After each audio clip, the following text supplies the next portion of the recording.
So when naming aldehydes, we go through the same method that we normally do. We're going to count the longest continuous chain. 1, 2, 3, 4. This is a butane. And what we know then is that the E here will disappear because we have an aldehyde. And so this is now a butanal. Now the question would be, do we need to put the 1 in front of here? And you can also call it a butan 1-al as well. But knowing that the aldehydes really only exist on the terminal carbon, on the very ends of the carbon chain, that in this case here, since it's the highest priority functional group and it has the last name al, we know that it's the highest priority functional group. So it's not completely necessary that we do that. So if I were to continue naming then on to the next one, we can see in this case I have both an aldehyde and I have a ketone.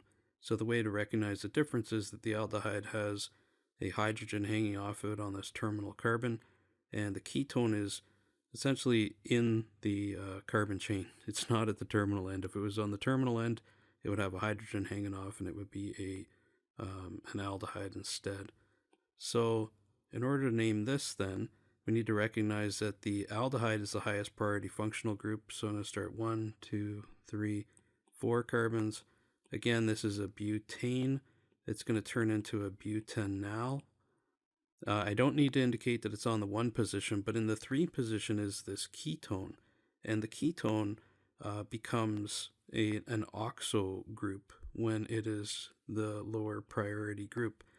Now, what's interesting too, though, is that the aldehyde, if it's a lower priority group, can also be called the oxo group as well. And we'll see an example of that in a couple of minutes. So with this example here, we are seeing now, again, an aldehyde on the group. And if we look on the other side, there's another aldehyde. So there's 2 aldehydes on this. The longest carbon chain is 1, 2, 3. Could have counted from either side because it's a symmetric molecule. It wouldn't have mattered. So this is a propane. That's our starting point. And we need to indicate then that there is 2 aldehydes. So this is going to be a propane dial. So if it was just 1 aldehyde, it would be propanal. Oops, let me erase that for a sec. And so if I had a 1, 2, 3 carbon chain with just that on the end, that would be propanal. But what we've done is we've added another aldehyde on the other side here. So it's a propane dial. And notice that the E remains here because I do not have I've got this D coming afterwards. Whereas in this case, the AL replaces the E because I have an N here. And so I replace the E with the AL in this case. Continuing on, this molecule here, 1, 2, 3, 4, 5, 6, 7 carbons. So this is a heptane. And now I need to indicate that I have an aldehyde on the 1 carbon, on the 7 carbon. And again, since they're aldehydes in their highest priority group, I know this is a heptane al, but there's 2 of them, so it needs to be a heptane dial. And since they're on the terminal carbons, I don't actually need to indicate that this is a 1 and a 7 position. Because it's known that these are the highest priority and they're on the end of the functional group, or on the end of the longest carbon chain. Continuing on, we have a compound here that's got 2 aldehydes on the group. So I've got a 1, 2, 3, 4, 5, 6, 7. This is a heptane group. So I'll say heptane. I know that I've got 2 aldehydes, so in the 1 position and the 7 position. The only problem is I don't know which carbon to start with. So in order to figure that out, we're going to have to figure out the numbering of this. So, or which substituent starts first. So let's say 1, 2, 3, 4, 5, 6, 7. So that would give me the aldehydes in the 1 and 7 position, and since they're highest priority, again, I don't need to say that they are the 1 and 7 position. However, I do have to say that the double bond is in the 2 position, and the hydroxy is in the 5 position. So I've got a 2-ene and I've got a 5-hydroxy. So if we're to try it from the other side, let's see what happens if there's a difference in the numbering. And so if I go 1, 2, 3 hydroxy, 4, 5. And so we can see we end up with a 3 and a 5 position. We'd prefer the lower numbers, so we're going to go with this system here. The other thing too to note that we're also have some stereochemistry here that needs to be accounted for. E or Z conformation needs to be accounted for.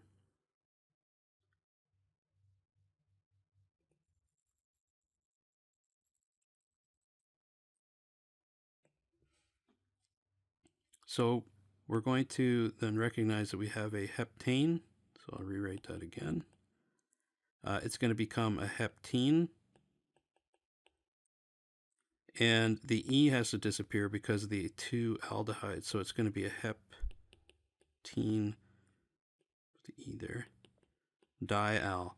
I don't need to put the numbering here for the dienes, like I said, but I do need to put it in for the double bond here. So we recognize that the double bond was going to be in the 2 position. So 1, 2, 3, 4, 5. So with the double bond in the 2 position, we're going to have a 2-ene here. And then that would mean that the hydroxy comes out in the 5 position. So there will be a 5-hydroxy heptene diol. The last thing then to recognize is that the stereochemistry, so if I had hydrogen here, I'll erase some of this stuff to make it a little easier. So if we recognize we have a hydrogen here and a hydrogen here, the carbons, this is a 1, this is a 2, this is a 1, this is a 2. So if you don't understand this E and Z naming scheme, please go through my video on E and Z naming. But the carbons are not on the same side. They're not on the same side, as my students would say. So this is an E conformation. So out front here, I'm going to need to put in a 2E in brackets. So I'm going to rewrite this whole name, and hopefully I'll get it right in the first go. So in brackets, I'm going to have a 2E. Always write a 5. In the 5 position is a hydroxy. And then this is a hept 2-ene. I'm going to keep the E diol. I'm keeping the E because of the D of the diol. And that's essentially the name. One word, no spaces. So we're going to have 2 examples where the aldehyde is not the highest priority group. So taking a look at this compound here, first we can see that on it we have both an aldehyde, but this is a carboxylic acid. They look very similar, but they're not the same. The chemistry is very different. So starting with the longest carbon chain, 1, 2, 3, 4, 5, we have a pentane. The carboxylic acid here is the highest priority group. So the number 1 carbon stands over here, and the aldehyde is now on the 5 carbon. So now the aldehyde, when it is lower priority, is also named oxo. So we're going to see an example where this comes into play. And in the next example, we have both a ketone and an aldehyde as lower examples, and we're going to see what we'll do with that. So I'm going to first off recognize that this is a pentane, and then this is going to become a pentanoic acid. Again, I don't have to indicate this is in the 1 position because this is the highest priority group. So on the pentanoic acid, at one end, the number 1 carbon is where we're going to find the acid. So in the 5 position is going to be this aldehyde, but we're going to call it an oxo. So it's a 5-oxo-pentanoic acid. Here we thought that these oxo groups were reserved only for ketones, but it's this carbonyl functionality similar to aldehydes and ketones have very, very similar chemistries overall. The other name for this that we could give it is a formal group. So I could call this a formal pentanoic acid as well. This is the preferred IUPAC one. I think there's a bit of, personally, I think there's a bit of a problem in naming this because the formal typically indicates that the carbon is involved in it. And so do we no longer use pentanoic? Should it be butanoic? I'd have to go through more of the IUPAC rules to determine that, but this works for sure. So with the compound on the right then, we start the numbering scheme. 1, 2, 3, 4, 5. Again, a pentane group, but notice that the highest priority again is the carboxylic acid. In the 3 position is a ketone, and in the 5 position is this aldehyde. But since these are both lower priority, we're going to call both of these an oxo. So this ketone normally would be called an oxo, and again, this aldehyde is going to be called an oxo. So since we have 2 of them, this is a dioxo. So we have a pentanoic acid. I'll start with that. So to get rid of our base chain name and our highest priority group out of the way, and now we're left with, in the 3 and the 5 position are these oxo groups. And so in the 3 and in the 5 position, I have 2 oxo groups. So 3,5-dioxopentanoic acid. So when the aldehyde is still highest priority, but part of a cyclic chain like this, the naming is slightly different. So we're going to call this a cyclopentane, like we would normally do.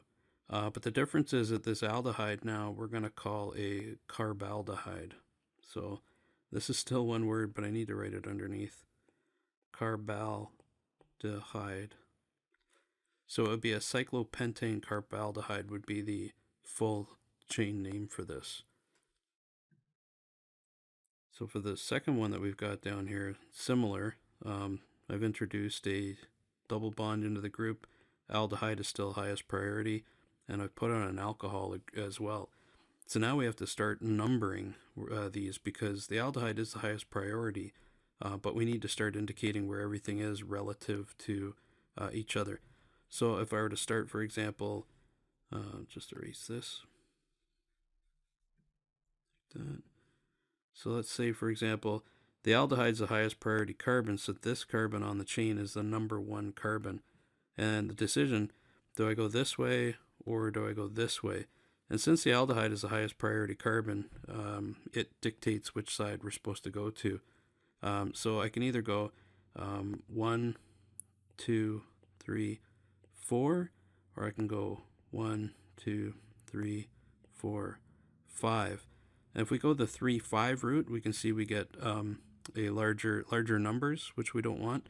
And if we start with the 1 and the 4, we have smaller numbers. So the 1 and 4 route is the way we're going to go. So let me just redraw that again. So the 1, 2, 3, 4 will give us lower numbers on the substituents overall. So I'm going to start off with a cyclopentane.